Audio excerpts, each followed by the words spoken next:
And so the torts got ossified and they don't fit the problems that we're facing today.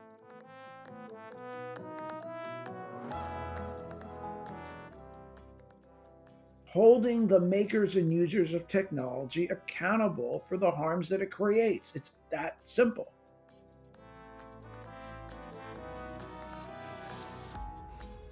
Consent is fictional, and we're never going to make it factual. It's always going to be a fiction.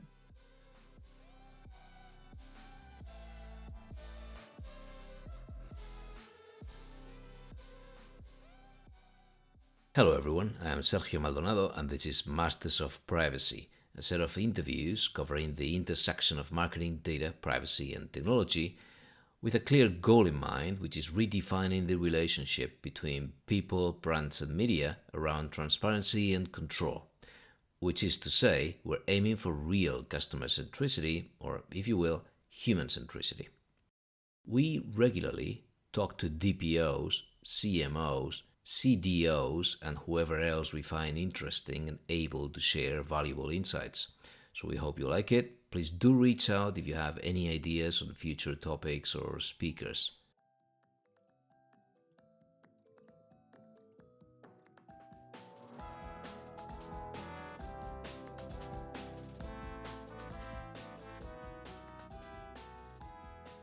Okay, today we have a chat with Daniel Solove about his new book on privacy and technology, but also touching on other things that he has been writing about for a while, like finding protection for privacy beyond secrecy, the need for a private right of action, or how much of a fiction user consent can be.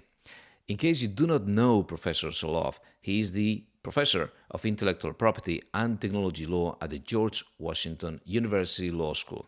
One of the world's leading experts in privacy law, Daniel is the author of more than 10 books and 100 articles about privacy. He's also written a children's fiction book about privacy.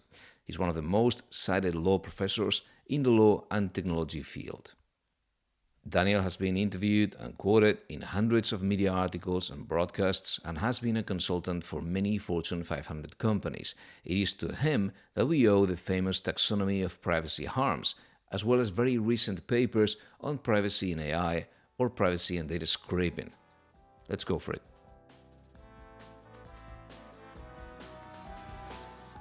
Daniel, thanks for joining me. Thanks so much for having me. Congrats on your new book. Yet another accomplishment. Congrats on that. On privacy and technology. Thank you so much. There's a few things that you've reviewed in there, and I understand you've aimed to address a wider audience, and not just the legal community and the privacy law, professionals. But there's one thing that you say. I'd like to start with that, if it's not too dense, which is that you say privacy is complicated, but the law is too simple. What do you refer to warm up, please? Yeah, I think that privacy itself is a very complicated thing because it means so many different things. And I think that the law often fixates on particular notions of privacy, notions that are antiquated and inadequate for the times that we're in. And by doing so, it excludes from its protection a lot of the most important dimensions of privacy that need protecting today. And I'll give you just an example. The law is very fixated on the notion that privacy must be something secret. So that if something's private, it's got to be hidden away and no one else can have it, see it or know it, or it can't be exposed to the public in any way. And this notion leads to cases that fail to protect a lot of data because it happens to be online or it happens to be shared with some other people. And it's an excuse to give this information no protection whatsoever.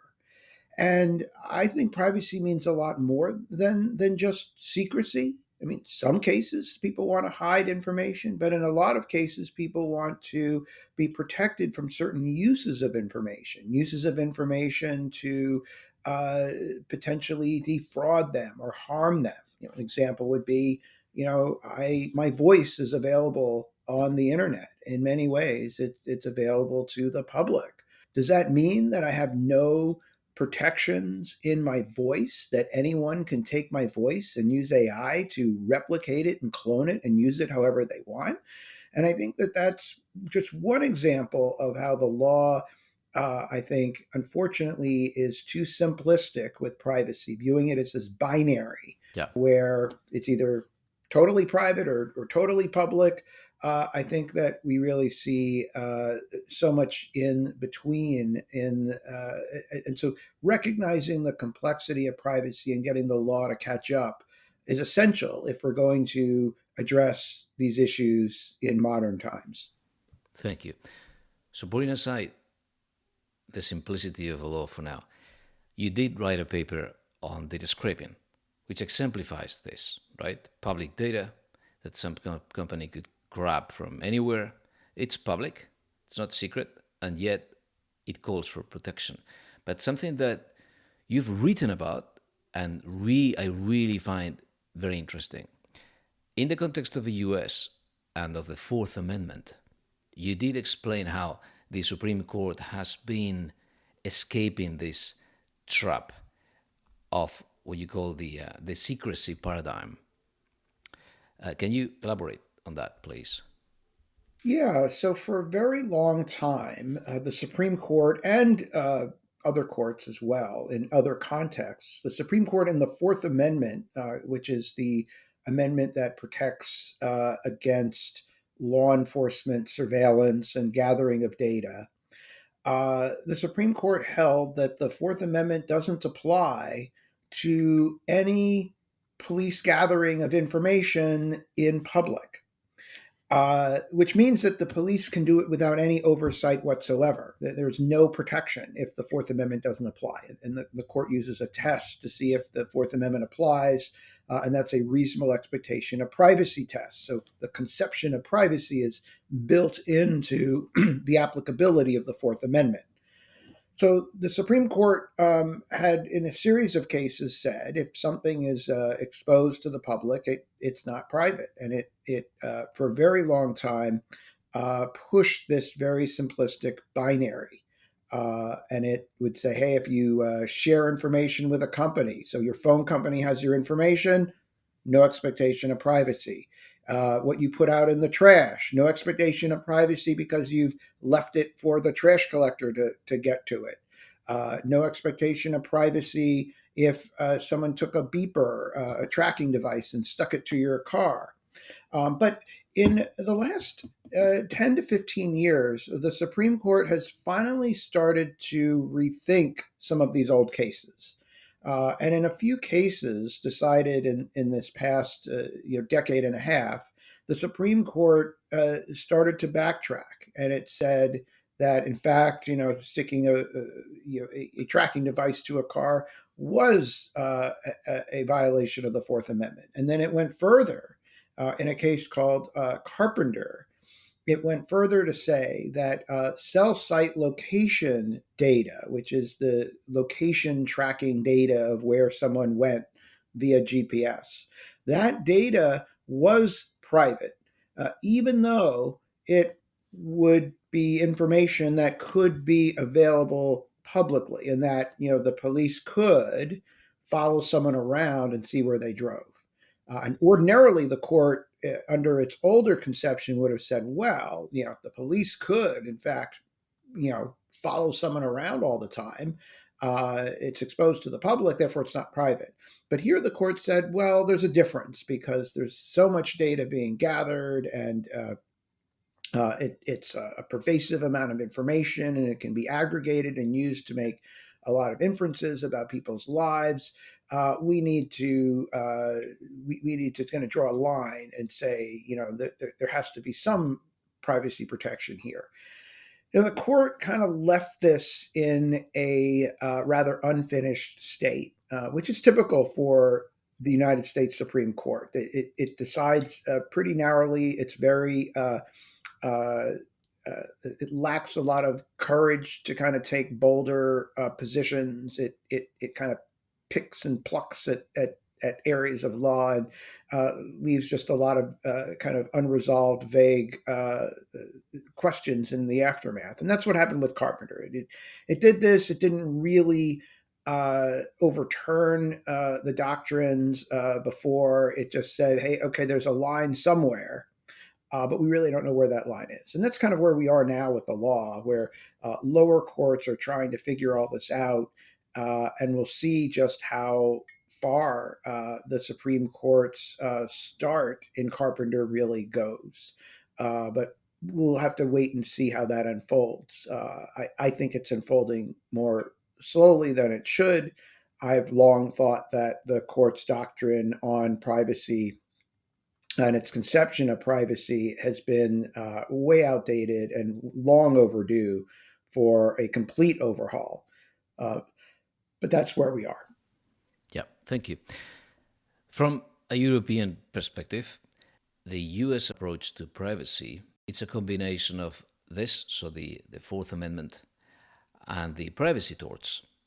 And the privacy torts in the US, they're a departure from common law.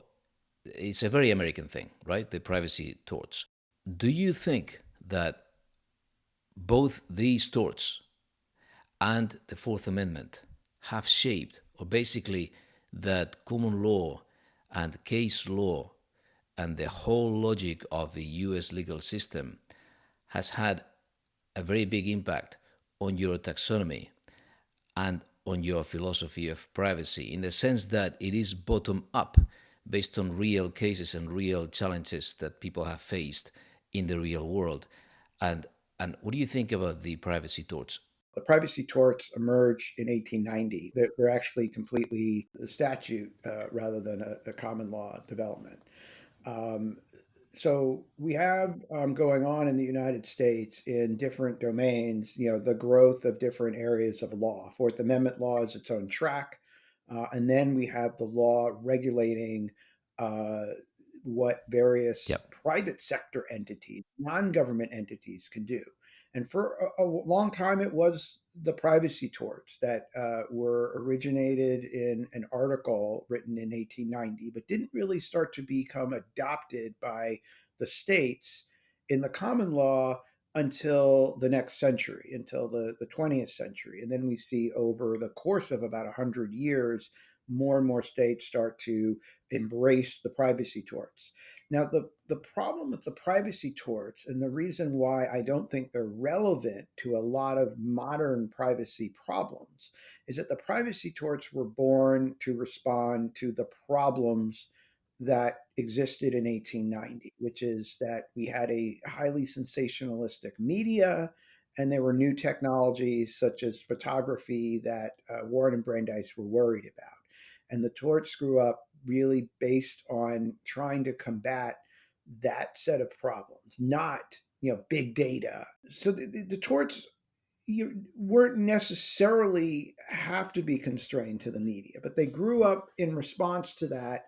And unfortunately, they the common law stopped developing. So the common law, once the torts got mature enough to be recognized, and then they got into a document called the Restatement, which is a very influential uh, document that they're put out to kind of help courts see where the law is going. And courts, instead of continuing to generate new torts to address the problems that we were facing, largely settled on the elements and the torts as they existed circa 1960.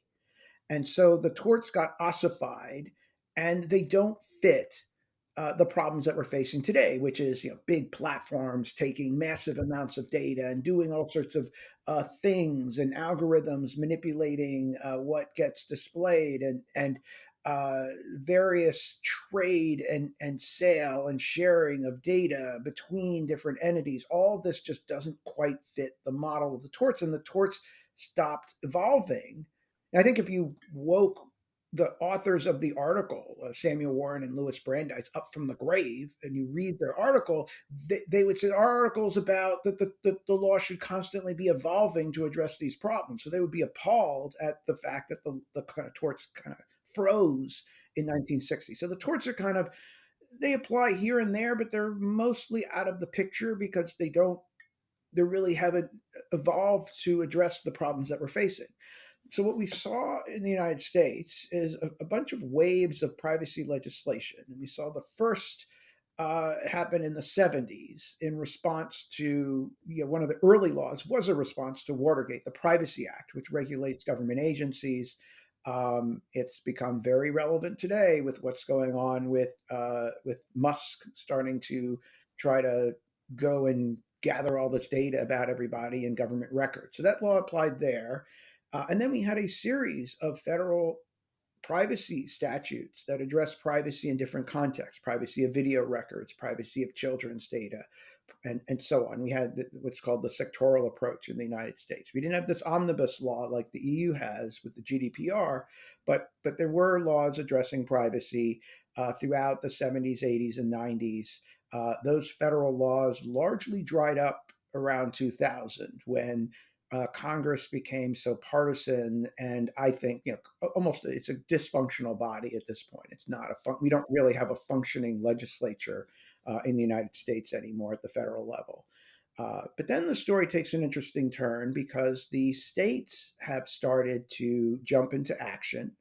In 2018, we see the first one, and it's interesting. Within like a month of the GDPR becoming active, California passes a very robust law, though it's actually, I think, a weak law, but it's still more robust than most of the existing laws in the United States at the state level. And then we see the states start to pass one law after the next. There's about 20 of them. Unfortunately, I think these laws are not good. I love the fact that the states are getting into the action, that they're trying to do something, but I think that most of them aren't that great. But then we also see topic-specific laws. So there are laws dealing with biometric information, just biometric information, laws dealing with health privacy, laws dealing with children's information. And some of these laws are actually pretty strong. In certain ways, they're even stronger than the GDPR. They're just much more narrow, more focused. They're a specific state. Uh, but it's an interesting landscape where we're really seeing everything all over the place in this gigantic jumble and patchwork of different laws that are not all consistent with each other, that overlap and have gaps. It's a very messy approach to the United States, and we still have the common law too. So it lacks the kind of coherence that the EU approach has, where there's the GDPR and it sets a baseline. It has consistent terminology. It has a consistent approach. Uh, the U.S. is just a total mess, and it's very hard to generalize about the United States approach because it kind of depends on what law we're talking about, and we're talking about hundreds of laws and thousands of cases that are every which way. And so, even at the common law, Yeah. it's very hard to make generalization. I can, but for everything generalization I can make, I can find a case that goes the other way. Okay. So back to your before I go back, since you're bringing up the state comprehensive privacy laws and specific laws like BIPA in Illinois for biometric data, or My Health My Data in Washington. We've had episodes on those. Something that you've advocated for in the past is the private right of action, in the sense that we need to make up for the lack of effective enforcement, and that this could be a way, if I understood properly. So these laws do something that has taken a long time to arrive in Europe. It's only slowly arriving now in Europe. So how do you see this taking shape? And do you think, because again, my fascination with your taxonomy and your the logic that you've built and that we had to study and then teach, right? For example, with the CIPT courses at the IPP, is that you built it bottom up. So you looked at real world scenarios, and I've read what you said about the logic, how Wittgenstein defined this wider, avoiding the closed notions or concepts that sort of constrain the possibilities of something like privacy, right? I know I'm oversimplifying, but since you've been looking at these real world scenarios, and to me again that's so fascinating because I'm looking at that, I'm looking at case law, which is so alien to us, and now that you're going to have all of these private rights of action across 20 states and more, do you see that the taxonomy could explode? And is that a good thing? Yes, I think it is a very good thing because I think that generally we're in the early days of privacy law. So, whether the GDPR might seem in Europe to be like the culmination, the final word, perhaps, but I think Not at that all. basically, in terms of privacy law, we are in the early days. This is a law that we're going to look back on, the GDPR, which I think is the best privacy law in the world. Nevertheless, it needs a lot of reform. It's an early step. So one of the things I like about the common law is that it can evolve if it doesn't get ossified, which unfortunately happened to the privacy torts. There's a lot of room in the common law for growth and development of the law to address, and it develops case by case. So it develops in concrete situations from a bottom up style approach. Courts must be up to that task to make sure they don't hold the law back too narrowly like they were in the privacy torts. But I like the fact that it can evolve. I think it's a great feature. I think that the challenges that we face with privacy law and the enforcement challenges that you spoke about are are ones that I think the statutory laws play a very important role. So I wouldn't advocate, oh, let's just go to common law and leave it at that. I think statutory approaches are very important. I think that when drafting statutes, though, the statute should be drafted broadly at a principle based level with some wiggle room for the application of those laws to new situations. So some laws are so tethered to particular technologies at the time that they wind up becoming obsolete. And then they still tend to hang around because legislatures never like to revisit something. They often just leave it. So, an example would be the electronic surveillance law in the United States, the Electronic Communications Privacy Act, or ECPA, passed in 1986, and this regulates surveillance. And this is built a law built before the internet, before email. I mean, there was email in the internet then, but it was worked in a very different way. And the law is built around, very specifically, around how things looked circa 1986. And as a result, it doesn't apply very well. It doesn't make a lot of sense. And I think that if we focused instead on the goals, what do we want to do? We want to limit government power in what it can gather. We want good oversight.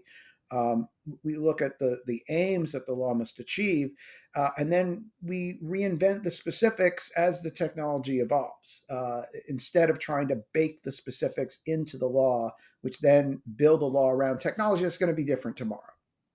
And we see technologies changing too fast for laws like that. So I think that if the statutory law can work, and then on the enforcement side, the enforcement picture is complicated because everywhere enforcement agencies are underfunded and under resourced. This is the case throughout the EU. With the GDPR, I think they're trying the best they can, but there's limits to how much they can enforce. And we see the pains of that when Ireland is not enforcing enough or fast enough, and no one seems to even want that job. Now that their commissioner left a long time ago, they're still trying to fill that job, and it's like, What do I really want to work 24/7 with a staff that's like 1/10 of what I need to do to enforce it? And the companies know this, that look, there's just not enough cops on the beat. There's not enough enforcement. The penalties are not uh, don't have enough sting to deter the risk taking that companies want to do. They say, look, okay, I can do this and make trillions of dollars on AI and just scrape everything on the internet, and then they're not going to make me delete the algorithm. They'll just come and slap me with some fine that I'll pay, but it's a small price to pay for the potential upside of trillions of dollars, and then the odds that they're actually going to be enforced against are low. So it's not a good proposition. And the US is even worse. Right now, we're in a state where the main regulator of privacy, the FTC, is being dramatically challenged. And it's not clear that the federal agencies are going to survive the wrecking ball that the Trump administration is taking to them. Uh, how do we get stable enforcement where there always are cops on the beat, and there's always this pressure? And I think the private right of action is a great tool for that. That does it creates incentives for lawyers to bring these cases, to do enforcement from the ground up. Now, it has problems. There are problems with the system, but on the whole, despite the problems, it does address some of the shortcomings of the enforcement by agencies. It addresses agency capture, or agencies being weakened or not having enough resources. It just it just helps a lot in ensuring that laws are vigorously enforced. So, despite all the problems with the private right of action, and I think there are some, I still think on the whole it's a great thing. I think it's really essential if we want laws to be enforced vigorously. And that's also why, if you see where are the companies fighting the hardest, where are they becoming the most vigorously opposing, it is in that. And generally, you look to, where do they most fight their battles against? That's probably where the law is going to be most effective. That's where the lobby money goes. Exactly. Good. Thank you. Great. Because that really paves the way for this, which is if we're expecting people to take action, right? For a long time, we had the hope that privacy would be perceived as a value, right? As a valuable asset, or the respect for privacy, the ethical approach to handling data. So there was this hope when the whole thing started, at least when the GDPR started, that companies that respected individual rights and choices and so on, they would have stronger brands and people would shun those that did not. It has not been the case. We've had some telco companies in Europe being fined every single week, and the brand doesn't seem to be stained because everyone in the industry is fighting the same dirty battle. So it hasn't had an impact. So if we take it the other way, so if it's not the carrot, we're taking the stick and we're going after the class action or private right of action. For that to happen, besides what the court would expect in terms of harm, individuals need to have a perception as well. Not that they can make some money or a lawyer is chasing them in a very American style because they tell them they can make some money, as happened with the Apple case in California. But instead, you need to perceive that. And so, if we look at the spectrum of possibilities, the things that have been sort of deprecated, talking about the common law, the torts in common law and so on, were those that were easier to perceive because they were closer to confidentiality and to exposure and to the fact that other people see you. And in fact, maybe I'll remove this later, but something that you said, something that, well, Ryan Gallo had said, was that the act of disclosing personal information about someone would not be a violation because it doesn't involve observation, if I remember that. It proves that people only appreciate the human violation, in the sense that if eyes are on you and you're exposing your confidential, your home, your body, etc., that is a privacy violation. We are terrible at perceiving the future impact of today's data collection practices and so on. So the more we push it to individuals, isn't it possible that it becomes more abstract and really hard for them to understand and therefore chase real enforcement? Yeah, well, I think that the individual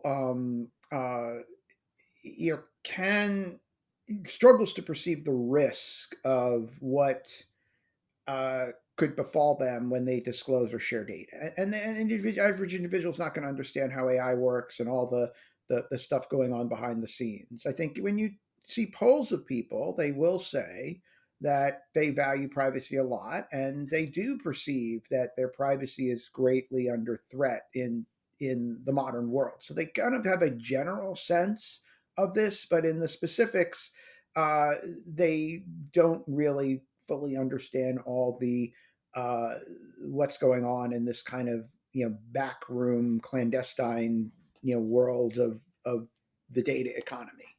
That said, I think that the understanding what's happening and what the potential harms are is key. I think lawyers can drive that home.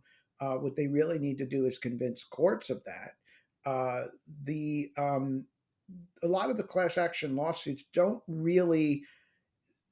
function well to compensate individuals, but I don't think that's the primary value of them. The primary value is to enlist a private enforcer. It's kind of like a private bounty hunter that's going after that. And so I think that can happen.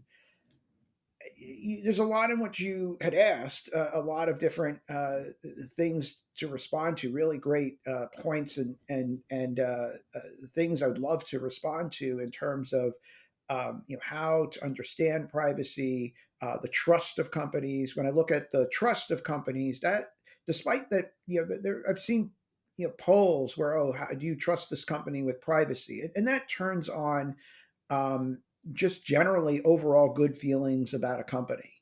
It turns on what they read in the media, which is not always very informed. Turns on how much a company advertises, how much it loves privacy, but it doesn't turn actually on how good the company is with privacy. And I'm not sure individuals can really measure that. Companies will say stuff, but that's not the reality.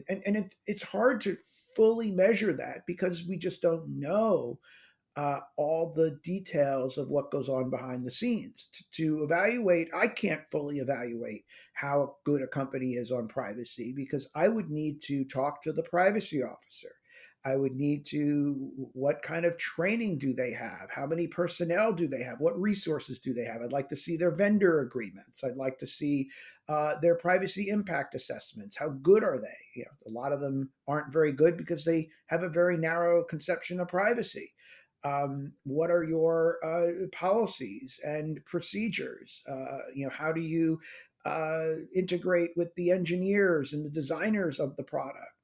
How good are you on data security? And I need to know more than just you have reasonable security. I need to know what kind of encryption you're using, and are you using two-factor authentication for access, and how well are your employees trained against phishing, and do you do penetration testing? I could just go on and on and on with 1,000 different questions, but I would really need to study in a very deep, long way to really understand what's going on. What are the algorithms doing?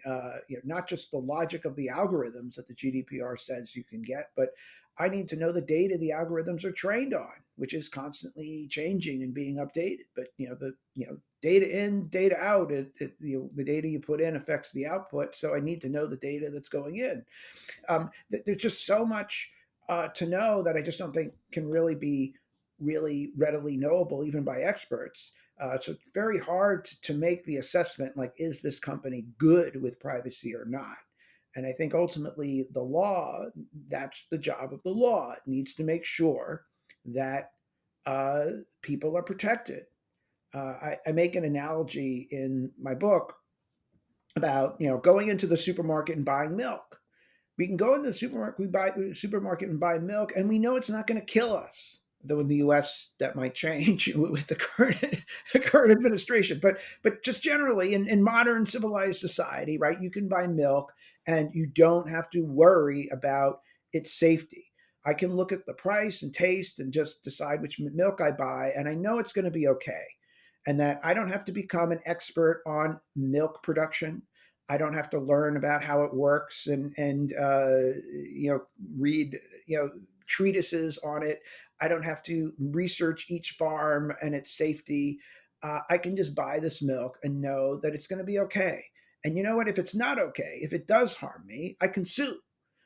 So there's kind of a front end and a back end, an ex ante and ex post type of protection that the law gives me.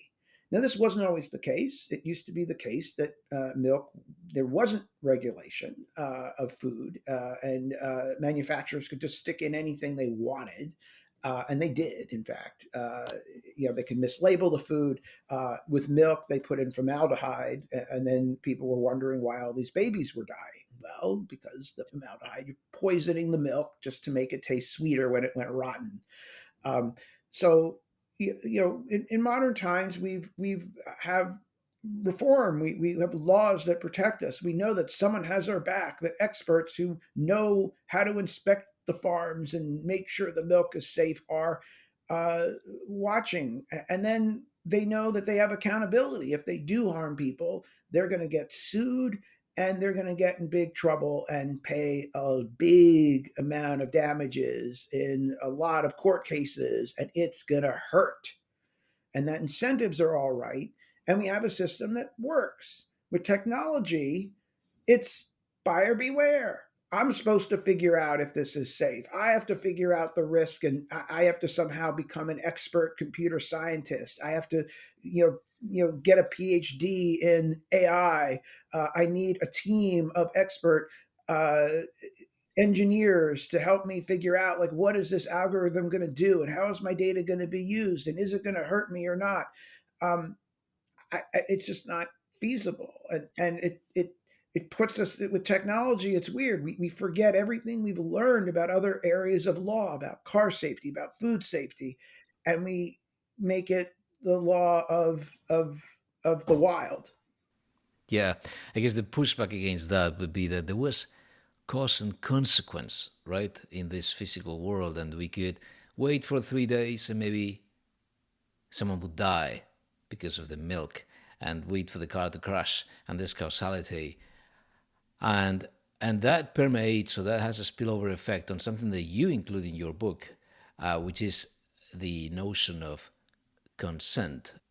I think you've been critical of this, but I'll wait for you to tell me, which is that we put too much emphasis on personal agency, individual agency, and the fact that people take control. So, elaborating on what you were saying earlier. So it's sort of a consequence of this. There's so much complexity, right? So in the world, again, of milk and seat belts, anyone can see. I may not be technical. I do not understand much about cars, but I can perceive, again, all of the elements of, for example, again, a tort. And I can really understand the logic. In the context of an unforeseen future, where do we place the controls? So, but again, to go to the specifics, what do you think of consent? To start there. So, what is the problem with that you see with consent? Because consent is all the rage in the US, and I am quite frustrated that having seen the damage it's done in Europe, right, with the e-privacy directive, having to ask people about something they do not understand, as if we really care about privacy because we're annoying you with a question, again, that you do not understand. And it's frustrating to see it spreading throughout US websites, making them less accessible, making them, again, more annoying, and making no difference. But I need to hear you. What do you think about consent? So You said something earlier before you got into consent about harm, and I think it's an interesting point that I'd love to just respond to very, very quickly, which is, that the harm with milk and cars are very visceral, right? People die and people get Yes. injured, and privacy harms are often not that way. We don't see blood and death in a lot of the cases, and I do think it's important to have a reckoning with privacy harm to really understand why it's harmful, to really get it. And I think that that's been work that I've been doing for a very long time. I think that harm is really key to protecting privacy, and courts need to get much better at recognizing harm. Legislatures need to get much better at recognizing privacy harm, and so I've done a lot of work to try to better articulate and conceptualize what the harms are. And it's not just one kind of harm with privacy; it's many kinds of harm, and so we need to understand all the different types. And I did work with Professor Daniel Citron to try to really explicate privacy harms and explain the harms, and also show how they have analogs in things that the law already protects in other contexts. So the interesting thing with privacy harms, it's not that they're so radical that they have no analogies to existing protections. In fact, there are a lot of times where the law does protect very similar types of harms in other areas.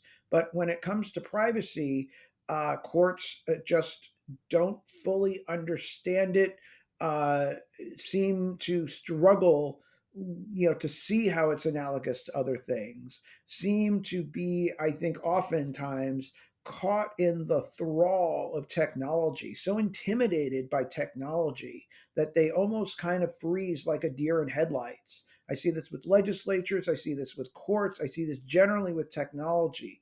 It's like, the technology makes them cowardly, or think more narrowly, or just be unable to uh, vigorously apply the law.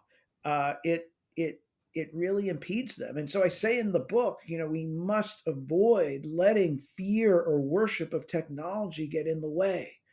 Yes, technology is amazing, but it's not manna from the heavens. It's something that needs to be held accountable, that needs to the law needs to apply to it just like it does everything else. And we've developed over centuries the legal concepts and tools to do it. We just have to have the will to apply it to technology. And there's so many myths that get in the way that prevent the policymakers from applying the law to technology, which ultimately is just holding the makers and users of technology accountable for the harms that it creates. It's that simple. But so many times that we find some excuse to either try to deny the harm, or give the makers and users of technology a pass because it's technology. And it'll be myths like, oh well, we'll stifle innovation. Well, with cars, innovation's not just a car that goes faster. Innovation is a car that gets good fuel mileage. A car, seatbelts and airbags are innovations too. The so asking technology companies, why don't you innovate to make safer technologies that are less invasive of privacy, that are better for people? Why not innovate in that direction? Why just encourage innovation to make a big profit? But that's how things get wrong. On the consent issue, I think the problem with consent is that it's over relied upon. The law often will uh, allow consent to give companies a free pass to do what they want to with data, to collect data, to use data. They essentially have so much power, it lends legitimacy to almost anything. So the GDPR, with consent, it's a lawful basis, and a company then can start doing all sorts of things it wants with the data. I think that consent has too much power. We can't get rid of it in the law because we wouldn't want the government saying, okay, we're going to tell you every use of data that is allowable. And even if you want to share your data for a purpose, you want to share your location information so you can get a ride share and have a ride share app. Oh, no, we don't like that. Or we don't want you to have a doorbell camera. We're going to forbid you from having a home assistant device. We're going to ban cell phones. Um, I think that's too extreme. On the other hand, we need to recognize that consent is fictional, and we're never going to make it factual. It's always going to be a fiction. But what we can do is lean into the fiction and say, if we recognize that people don't fully understand what they're consenting to, why don't we then complete the fictional story and say that it should end happily ever after for people?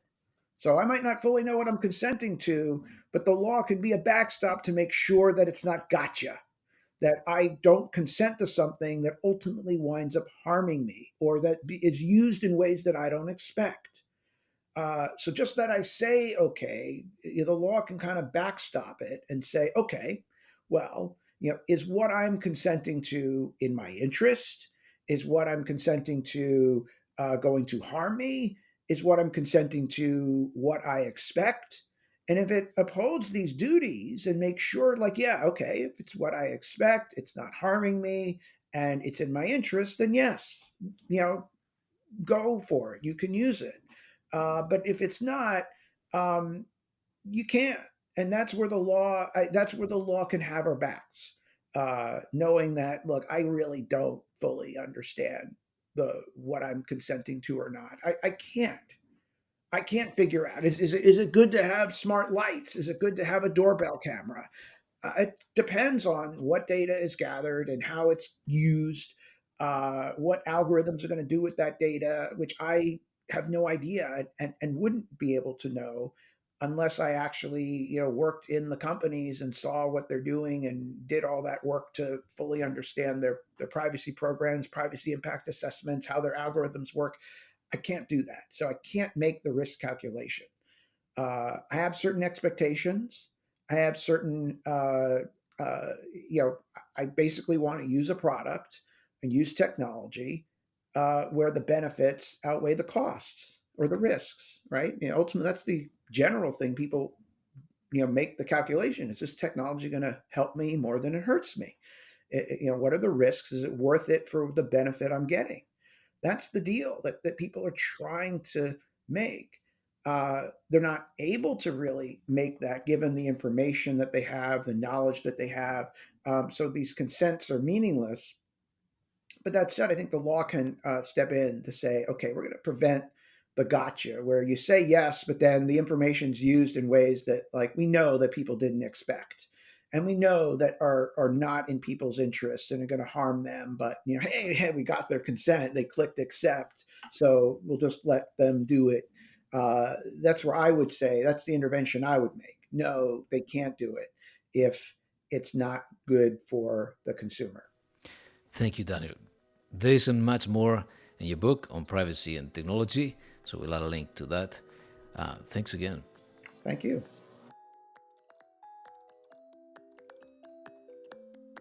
Okay, that's all for today. Follow us on Blue Sky and in the Masters of Privacy Altogether profile, you will find the starter pack, which includes the feeds of all of our past guests. There is also a Masters of Privacy LinkedIn channel, which I invite you to follow, where you will find links to our transcripts, cheat sheets, and other surprises every now and then. Our main website is mastersofprivacy.com. Thank you for listening.